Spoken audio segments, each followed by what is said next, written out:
நல்லது ரசிகர்களே, வியாழன் வணக்கம் நேற்றான் நிகழ்ச்சியின் இரண்டாவது சிறப்பு நேர்காணல் பகுதியோடு தான் நாங்கள் தற்பொழுது இணைந்திருக்கின்றோம்.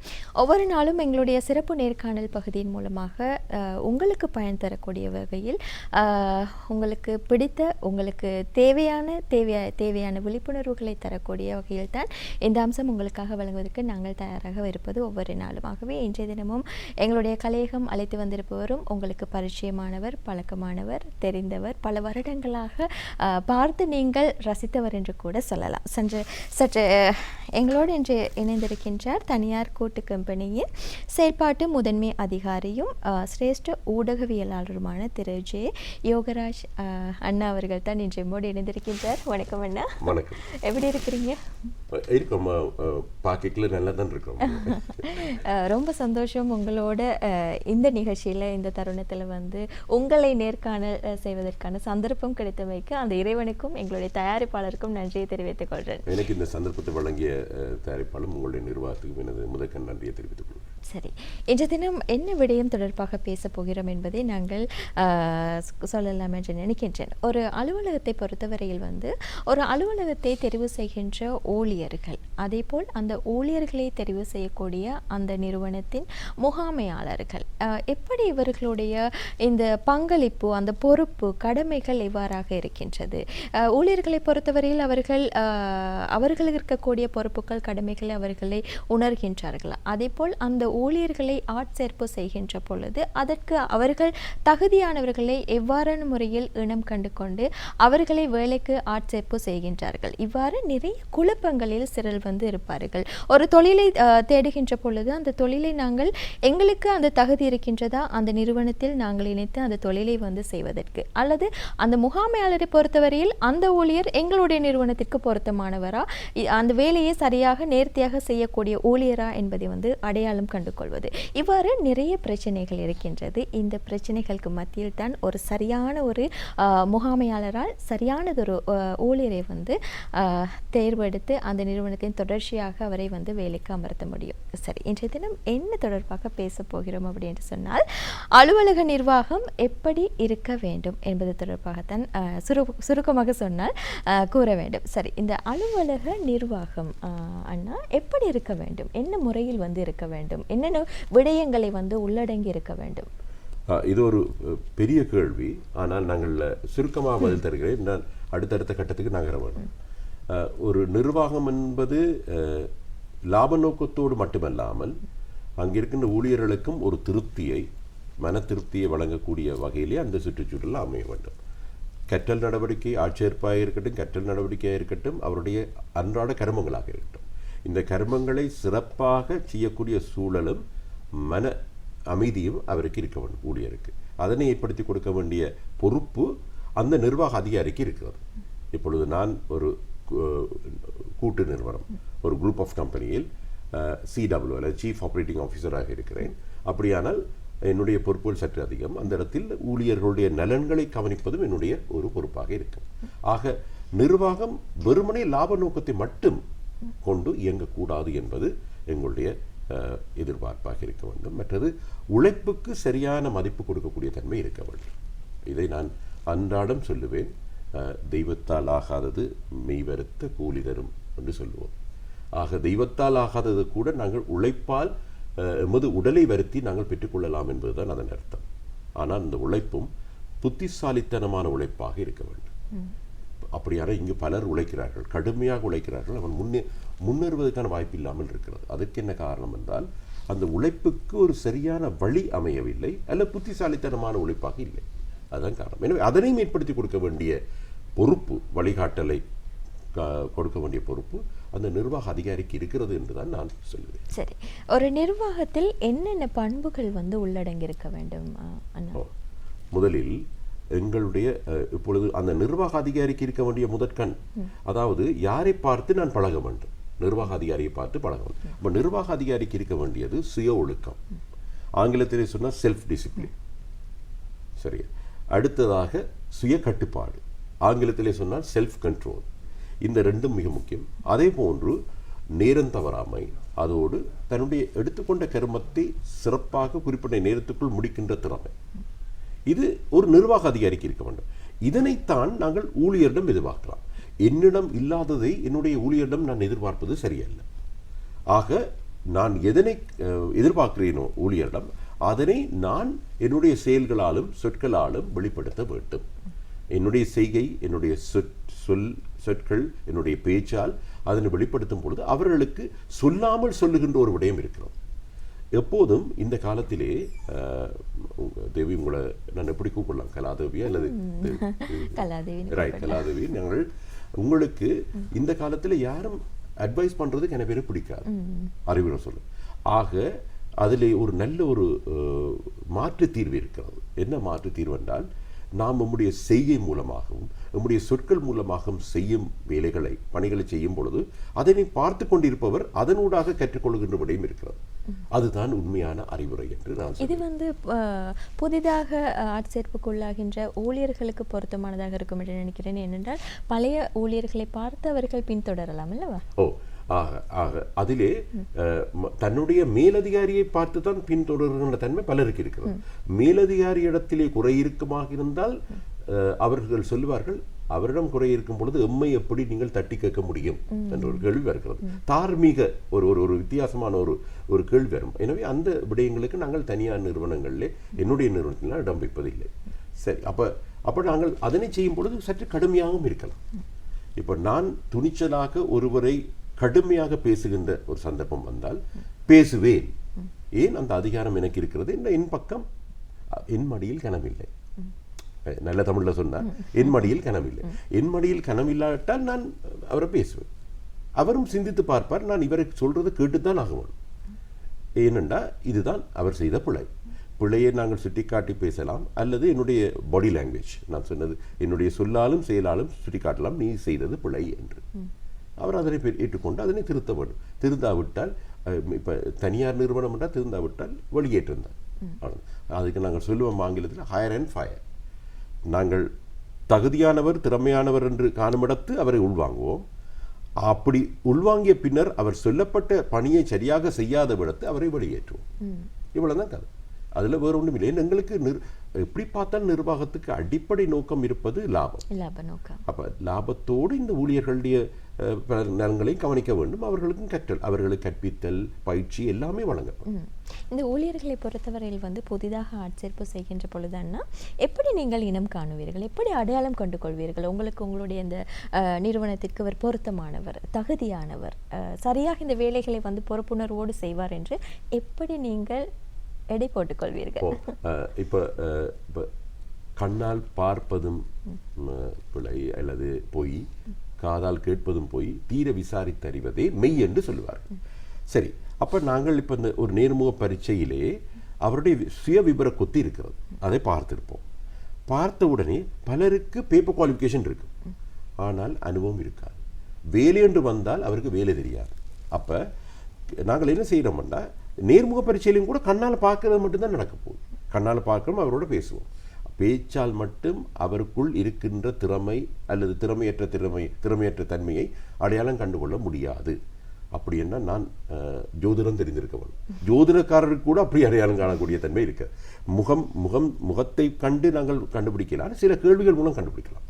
சில கேள்விகள், அதாவது உங்களுடைய எதிர்கால நோக்கு என்ன, உங்களுடைய ஃபியூச்சர் அம்பிஷன் என்ன, இந்த கேள்விகள் மூலம் உங்களுக்கு சரிவர தெரியும். உங்களுடைய குடும்பத்தில் என்ன பொறுப்பு இருக்கு, உங்களுக்கு பொறுப்பு இருக்கிறதா, இதெல்லாம் பார்ப்போம். அப்போ அதெல்லாம் பார்க்கும்பொழுது பொறுப்பு கொஞ்சம் குறைவாக இருந்தால் அவருடைய வேலையிலே அவ்வளவு கவனம் இருக்காது. நான் என்னுடைய அனுபவத்தை சொல்லுகிறேன். ஒருவருக்கு ஒருவர் வருகிறார் வேலைக்கு, அவருக்கு 2 தங்கச்சி மேல இருக்கிறாங்க. அந்த பொறுப்பே அவர் நல்ல முறையிலே வேலை செய்ய வைக்கும் என்பதுதான் என்னுடைய எதிர்பார்ப்பு. அப்படி ஒரு விஷயம்.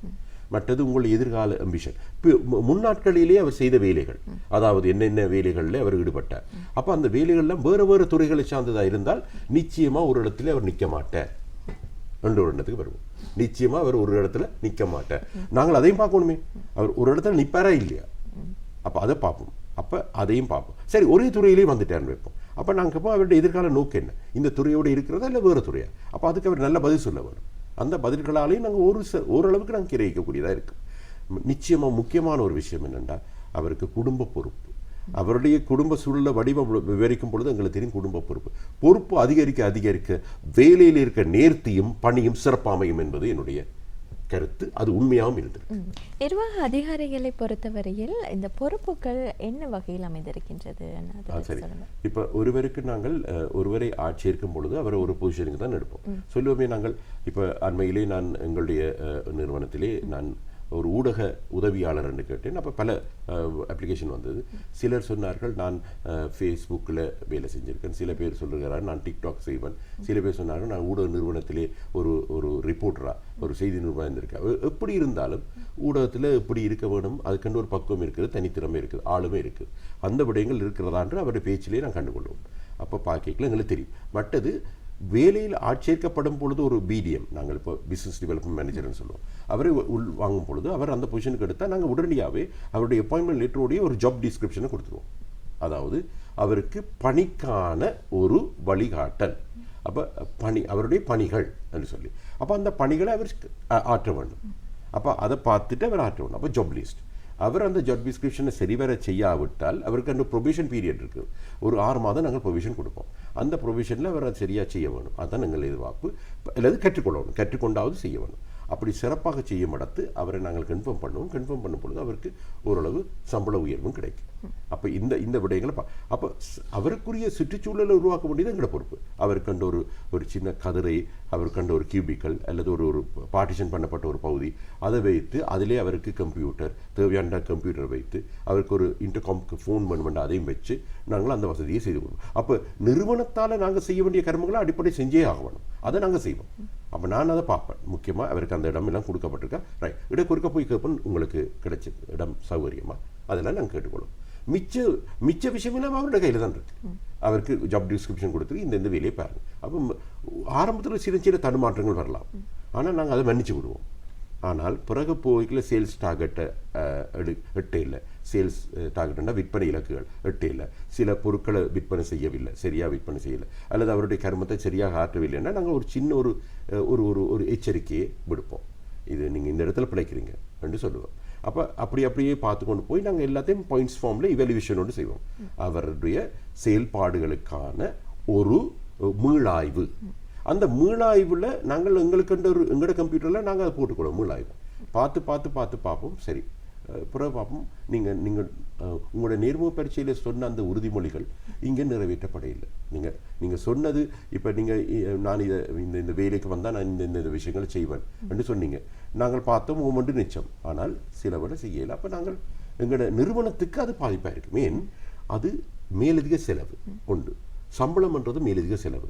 வேறு கொடுப்பனம் இருக்குது. ஒரு சில பேருக்கு நாங்கள் வாகனம் கொடுக்கலாம். அப்போ வாகனம் கொடுத்தா அதுக்கான எரிபொருள் செலவு இருக்குது. அப்போ இந்த செலவெல்லாம் நாங்கள் கொடுத்து அவற்றை வர வேண்டியது வராமல் போனால் என்ன செய்கிறது? நாங்கள் பொறுத்து கொண்டிருக்கலாது. ஏன்னா அந்த செலவை நாங்கள் எங்கே கொண்டு போய் சேர்க்கிறது? அப்போ அதனால் நாங்கள் ஒரு தீர்மானத்துக்கு வர வேண்டியிருக்கு. அதுதான் நாங்கள் நிறுவன ரீதியாக செய்வோம். ஆனால் அப்படி பார்த்தாலும் ஒருவர் சரியாக பணியாற்ற விட்டால் முதல்ல வர்ற பிரச்சனை எங்கே திரும்ப இருக்கு, அந்த பணியாளர்கிட்ட மட்டும் இல்லை, இவரை தெரிவு செஞ்சவர் யார்? சிலவளை நான் தான் அந்த இன்டர்வியூவில் இருந்தால் இவர் கேட்பாங்க, ஏன் தெரிவு செய்யுங்க? எங்களுக்கும் வரும் அந்த பிரச்சனை, ஏன் தெரிவு செய்யுங்க? அதான் நான் சொல்கிறேன், எல்லாத்தையும் அந்த நேர்முக பரீட்சையால் கண்டுகொள்ள முடியாது. அவங்க என்ன கண்ணில் மாயாஜாலங்களை வச்சிருக்கிறாங்க. முகத்தை பார்த்த உடனே முழுசாக நாங்கள் தெரிஞ்சு கொள்ளக்கூடியதாக இருந்தால் போலீஸாருக்கும் அவசியம் இல்லை. போலீஸாருக்கு பெரிய வேலை இருக்காது. என்னென்னா கல்லண்ணன் நேராக கண்டுபிடிக்கலாம், அல்ல ஒரு குற்றவாளியை கண்டுபிடிக்கலாம். அப்போ எங்களுக்கு ஆக்களை முகத்தை பார்த்து கண்டுகொள்ளக்கூடிய திறமை அந்த அளவுக்கு இல்லை. நாங்கள் சில அனுமானங்கள் எடுப்போம், சில அனுமானங்கள், சில நம்பிக்கைகள், சில சில சில எங்களுக்கென்ற ஒரு ஒரு ஒரு நம்பிக்கை இருக்கும், இவர் செய்வார் என்ற அந்த நம்பிக்கையில் தான் கொண்டு வாங்க. அப்போ ஒரு பிள்ளை கேட்கல, நாங்கள் அவருடைய மேலதிகாரி, அவர் ஆட்சேர்ப்பு செய்த மேலதிகாரிக்கும் அந்த பொறுப்பு இருக்கிறது. எனவே எங்களால் இயன்ற அளவு, இப்போ நான் ஆட்சேர்ப்பு செய்தால் என்னால் இயன்ற அளவு அவரை வழிகாட்ட பார்ப்பேன், பயிற்சிகளை கொடுக்க பார்ப்போம். அப்படியும் மேலாம் விட்டால் வேறு வழி இல்லை.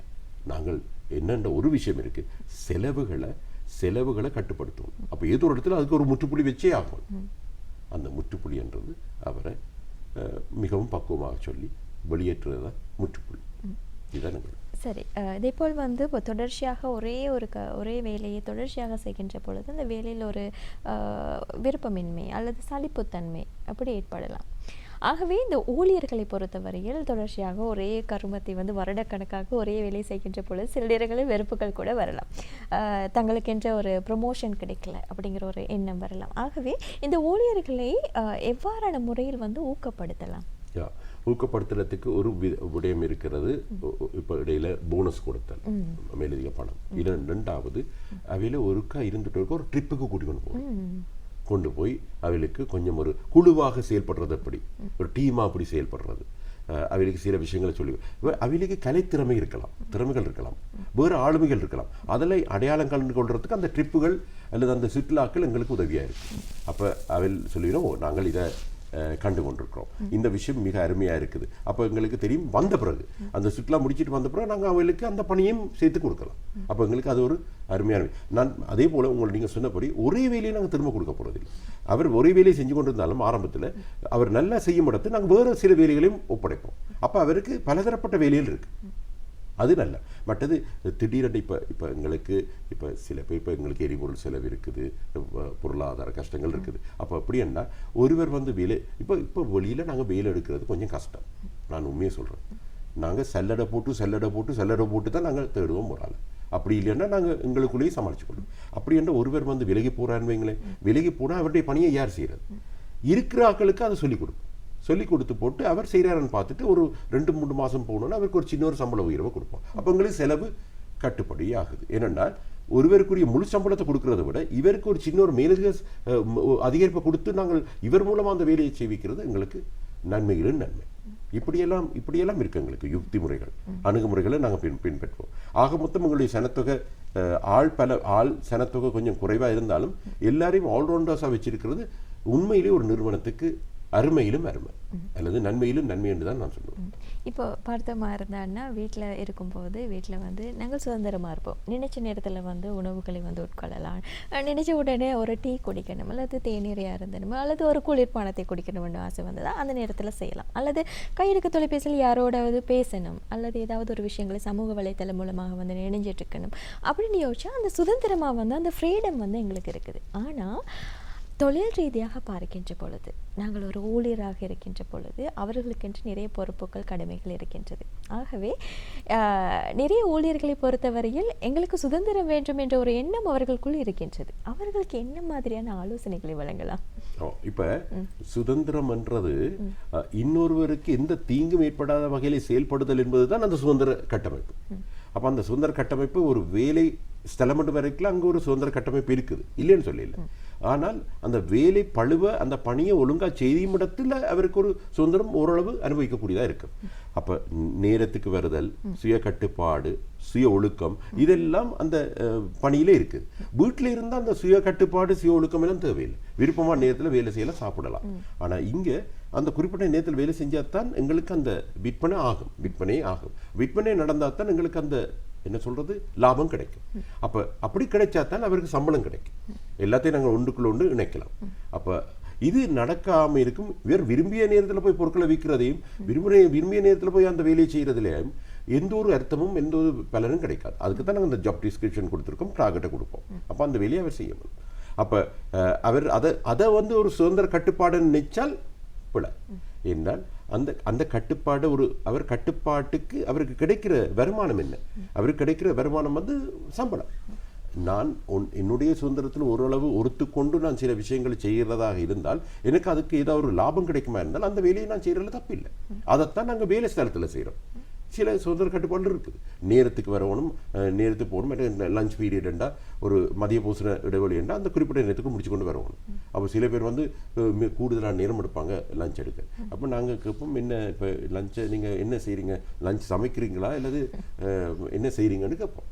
அப்போ எங்களுக்கு வேணும் அந்த குறிப்பிட்ட கட்டுப்பாடுகளுக்குள்ளே இருந்து வேலை செஞ்சால் தானே அவருக்கு சம்பளம்.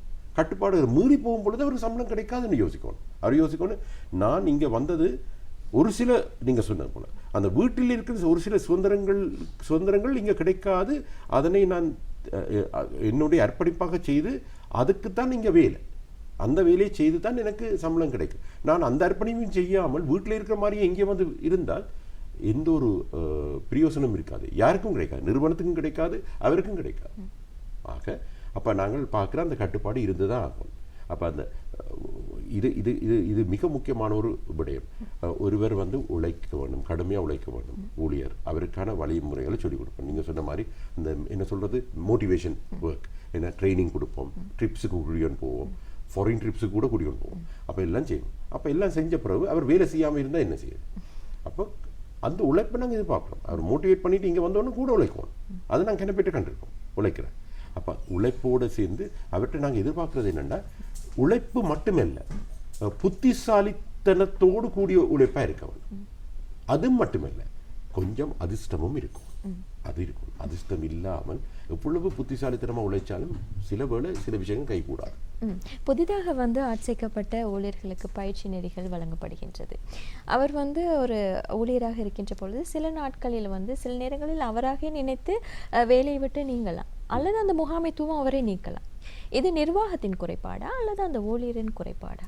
இந்த நிர்வாகம் செம்மையாக சரியாக செயல்படும் இடத்து ஒரு பணி ஒரு பணி விவரத்தை கொடுத்து அதனை செய்ய சொல்லி அவர் சரியாக செய்யாத விடத்து அது ஊழியருடைய பிள்ளை. என்ன எதிர்பார்த்த பிரதிபலன் கிடைக்கல, அப்ப அது பிள்ளை. ஆக மொத்த நிர்வாகம் சில வேளைகளிலே கொஞ்சம் வித்தியாசமாக யோசிச்சு, இவரை எனக்கு பிடிக்கல, இவர் நடந்து கொள்ற விதம் பிடிக்கல, ஆனால் இவருடைய வேலை நல்ல, இவருடைய வேலை நல்ல, இவர் நடந்து கொள்ற விதம் பிடிக்கல, அப்படி சொல்லி விலத்தினா அது நிர்வாகத்தின பிள்ளை. நிர்வாகம் செஞ்ச பிள்ளையால நிர்வாகம் தான் அந்த சொல்றது நட்டத்தை அனுபவிக்கும், அல்லது அந்த அந்த அந்த அந்த பிரச்சனையை எதிர்கொள்ள வேண்டி வரும். நல்லவர்களுக்கு நான் ஒன்று சொல்றேன், நல்லா உழைக்கக்கூடியவர்கள், திறமையானவர்கள், ஆளுமை படைத்தவர்களுக்கு ஒரு கோபம் இருக்கு. கோபம் இருக்கு. என்ன கோபம்? நேர்மையா செயல்பட்ட அவனுக்குள்ள ஒரு கோபம் வரும். அந்த கோபத்துக்கு நாங்கள் மதிப்பு கொடுத்து தான் உண்மையா நான் சொல்றேன். இந்த அனுபவத்துல ஒரு வேலை ஸ்தலத்துல அவன் ஒழுங்கா வேலை செய்யறான்னா அவனுக்குள்ள ஒரு கோபம் இருக்கு. எடுத்தடுப்புல ஏதோ ஒரு இடத்துல ஒரு கோபப்படுவான், அது எங்களுக்கு தெரியும். அப்ப கோபப்பட்டாலும் அவனுடைய வேலை திருத்தம், அவனுடைய வேலை சுத்தம், அப்படியானாக்களுக்கு அது இருக்கும். ஆளுமை உள்ளவனுக்கும் திறமை உள்ளவனுக்கும் அந்த அகங்காரம் இருக்கத்தான் வேணும். ஆளுமை இல்லாதவனுக்கு அந்த அகங்காரம் இருக்கிறதுல எந்த ஒரு அர்த்தமும் இல்லை. அந்த கம்பீரமும் அகங்காரமும் அவனுக்கு இருக்கத்தான் வேணும். என்று அவன் வேலை செய்யறான். ஏன் அந்த தைரியம் வருதுண்டா அவனுக்கு? அவன் அங்கிருந்து விலத்தினாலும் அவன் திறமையும் ஆளுமையும் இன்னொரு இடத்துல, இன்னொரு நல்ல ஒரு இடத்துல கொண்டு போய் வச்சிடும். அவனை கொண்டு போய் அங்க வச்சிடும். அந்த நம்பிக்கை இருக்கு. அப்ப நிர்வாகம் என்ன செய்யணும்னா அவனை நல்ல முறையில் கட்டி காக்கணும். அவனோட கோபத்துக்கும் இடம் கொடுக்கணும். நீங்க கோபப்படுறீங்க, அப்ப நாங்க அமைதியா இருக்கும். சில இடங்கள் நாங்க அமைதியா இருக்கும். அவன் நிர்வாக அதிகாரியா இருக்கிறோம், அமைதியா இருக்கு. ஏன்னா அவன் வேலை நல்ல, நீங்களே கண்டிருப்பீங்க. சில பேர் வேலை நல்லம், ஆனா அவர் கொஞ்சம் பேசிக்கொள்ற விஷயம், அவர் கொஞ்சம் கோவப்படுறாரு, டக்குன்னு அவருக்கு கொஞ்சம் சுடுமுகமா இருக்கு, டக்குன்னு கோவப்படுறாரு, அப்படியெல்லாம் இருக்கு. ரெண்டாலும் பொறுத்துக் கொள்வீங்க. ஏன்? நிறுவனத்தின் சார்பில் நாங்கள் பொறுத்துக் கொள்வோம். அந்த மாதிரி ஆகும். அது எங்களுக்கு அது எங்களோட யுக்தி, நாங்க பின்பற்ற ஒரு யுக்தி முறையில உண்டு. அப்புறம் அவருடைய கோபத்தை கட்டுப்படுத்துறது வேலை வழிமுறைகள் இருக்கு. நாங்கள் அதை செய்வோம். இப்போ அண்ணா நாங்கள் CWO இருக்கிற அந்த பதவியில் இருந்து கொண்டு நீங்கள் நிறைய விடயங்களை பகிர்ந்திருந்தீர்கள். நீங்கள் ஒரு சிரேஷ்ட ஊடகவியலாளர், அதை பற்றி நாங்கள் பேசலாம் அப்படின்னு நினைக்கிறேன். ஊடகம் தற்பொழுது கைவசம் இருக்கிறதா? ஊடகத்தை கையகப்படுத்த இயலாது. ஊடகம்ன்றது ஆளுமை, திறமை, வளர்த்துக்கொண்ட திறமை. இப்ப ஊடக திறமை என்றது அவர் சாதிச்சது, முன்னாட்களில் செய்த விடயங்கள் எல்லாவற்றையும் அவர்கள் நல்லா பரிசீலித்து பார்ப்பார்கள். இந்த பார்க்கின்றவர்கள், திரையில் பார்க்கின்றவர்கள் என்னுடைய முகத்தை பார்க்கும் பொழுது அவர்களுக்கு தெரியும் இவர் என்னென்ன விடயங்கள், என்ன திறமை கொண்டவர், எப்படியான வேலைகளை செய்வார், எப்படி இவருக்கு என்ன திறமை இருக்கு, என்ன ஆளுமை இருக்கு என்று அவர்களே கிரகித்துக் கொள்வார்கள். அதுவே ஒரு சான்றிதழ். நாங்கள் பல விருதுகள் எடுத்திருக்கலாம், பல பல பாராட்டுதல்களை எடுத்திருக்கலாம். இருந்தாலும் அந்த பார்த்தவுடன் ஒரு அடையாளம் காணுதல் என்று இருக்கல, அதுதான் எங்களுக்கு கிடைத்த பாக்கியம். அந்த அந்த அந்த அடையாளம் எங்கள்கிட்ட என்றைக்கும் நிலைச்சி இருக்கும் என்று நான் நம்புறேன். அந்த ஊடக ஆளுமை, ஊடக ஆளுமை என்றது ஒரு நாள் 2 நாள்ல வரக்கூடிய விஷயம் இல்லை. கன நாட்கள் பல விடயங்களிலே விழுந்தெலும்ப வேண்டியிருக்கு. விழுந்தெலும்பி படிச்சு முன்னுக்கு வர வேண்டிய ஒரு தன்மை இருக்கு. இன்றைக்கு நான் ஊடக சார்ந்த விடயங்கள்ல படிச்சு கொண்டு தான் இருக்கு. ஊடகம் சில ஊடக தொடர்புகள் இருந்தாலும் அந்த என்னுடைய வேலைப்பழு காரணமாக கூடுதலாக அந்த ஊடக தொடர்புகளை பலப்படுத்திக் கொள்ள முடியவில்லை. இருந்தாலும் அந்த ஊடக தொடர்புகளோடு டச்சில் இருக்கிறேன். ஏனென்றால் அது எனக்கு ஒரு மன திருப்தி. மனமகிழ்ச்சி. மன திருப்தி. அந்த திருப்தி தான், இந்த திருப்திக்குத்தான் இந்த ஊடக ஆளுமை. இங்க இலங்கையில ஊடகத்தால மேல வந்தவன் என்று இல்லை, ஊடகத்தால வாழ்க்கையை உயர்த்தி கொண்டவன் என்று இல்லை, கன பேர் இல்லை. ஒரு சில பேர் இருக்கலாம். ஊடகத்தால மட்டும் தன் வாழ்க்கை தரத்தை உயர்த்தி கொண்டவர்கள் மிக மிக குறைவு. ஆக வெளி வேலை ஒன்று இருக்க வேண்டும், அவருக்கு நிரந்தர ஊழியம் இருக்க வேண்டும். அப்படி இருக்கின்றவருக்கு ஓரளவு தன்னுடைய வாழ்க்கையை சுமாராக நடத்தி கொண்டு போகலாம். ஆனால் ஊடகத்தில் பலவற்றை கற்க வேண்டியிருக்கு. இன்றும் பல துறை சார்ந்த ஊடகம் என்றது ஒரு பெருங்கடல், பெருங்கடல். அதில் அறிவிப்பு இருக்கும், செய்தி வாசித்தல் இருக்கும், மொழிபெயர்ப்பு இருக்கும். இப்போ நான் அரசு அங்கீகாரம் பெற்ற மொழிபெயர்ப்பாளர், கிட்டத்தட்ட 2010 பார்த்தா 15 வருடம். அப்போ மொழிபெயர்ப்பு இருக்குது, நடிப்பு இருக்குது, டப்பிங் இருக்குது, இவ்வளோ விஷயங்கள் இருக்குது ஊடகத்துக்குள்ள. அது பெருங்கடல். ஒவ்வொரு துறைக்கிலும் ஈடுபடும் பொழுது பலவற்றை கற்றுக்கொள்ளலாம். ஆனால் எல்லாருக்கும் எல்லா திறமையும் வந்துடும் மட்டும் இல்லை. இப்போ நான் ஒரு அறிவிப்பு செய்யக்கூடியவன், செய்தி வாசிக்கக்கூடியவன், பாட்டு பாட சொல்லி கேட்டால் எங்களுக்கு பாட வராது. அதுக்கு நாங்கள் கேள்வி ஞானத்தோட போய் பாட இயலாது. அதுக்கு நாங்கள் சங்கீதம் கேட்கணும். அப்போ இது நான் சொல்றேன், எல்லாருக்கும் எல்லாம் வராது.